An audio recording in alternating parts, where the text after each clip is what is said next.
Viewers, నేను doctor Srikanth, consultant psychiatrist, స్పందన hospital, Vijayawada. ఈ వీడియోలో నేను మీకు డిమెన్షియా పేషెంట్లో వచ్చే ప్రవర్తన పరంగా మార్పుల గురించి వివరిస్తాను.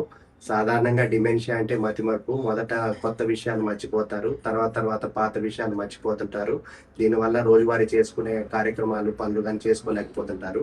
ఈ డిమెన్షియా పేషెంట్లో 50-90% మందికి ప్రవర్తన పరంగా మార్పులు ఉంటాయి. ఇది వయసు పెరిగే కొద్దీ మెదడులో వచ్చే మార్పుల మూలాన జరుగుతుంటుంది. దీనివల్ల ఇబ్బంది ఏంటంటే పేషెంట్‌తో పాటు వాళ్ళని చూసుకునే కుటుంబ సభ్యులకు కానీ, సంరక్షకులకు కానీ వాళ్ళకి కూడా కొంత ఇబ్బంది ఎదురవుతుంది. ఈ లక్షణాలు ఎలా ఉంటాయంటే అనుమానాలు, భ్రమలు.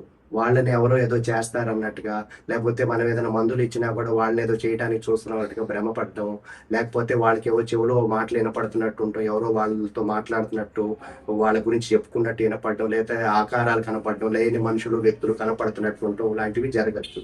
దాంతో పాటు ఒక దశ గాని, గమ్యం గాని లేకుండా తిరుగుతూ ఉండటం, ఊరికే అరుస్తూ ఉండటం, కేకలేస్తూ ఉండటం, కుటుంబ సభ్యులను ఊరికే పిలుస్తూ ఉండటం, దీంతో పాటు అతి కోపం లేదా అతి ఆనందం, ఉదాసీనత, దిగులు, దుఃఖం, దేని మీద ఆసక్తి లేకపోవటం, ఆందోళన పడటం, నిద్ర సరిగా పోకపోవటం, ఆహారం విషయంలో మార్పులు, ఒక్కోసారి కొంతమందికి ఆకలి తగ్గటం, కొంతమందికి ఆకలి ఎక్కువైటం లాంటి లక్షణాలు చూస్తుంటాం.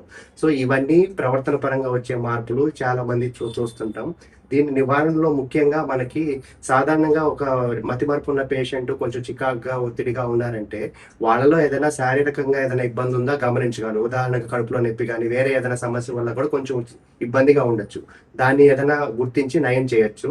లేదు ఒక్కోసారి కొంచెం ఎక్కువ తీవ్రంగా ఉన్నట్లయితే యాంటీసైకోటిక్స్ కానీ, యాంటీ డిప్రెసెంట్స్ కానీ, మూడ్ స్టెబిలైజర్స్ కానీ, లేదా నిద్రకి అవసరమైతే కొన్ని రకాల నిద్రకు సంబంధించిన మందులు పెట్టుకొని కొంతకాలం వైద్యం చేసినట్టయితే ఆ ప్రవర్తన పరంగా మార్పుల్ని మనం కంట్రోల్ చేయవచ్చు.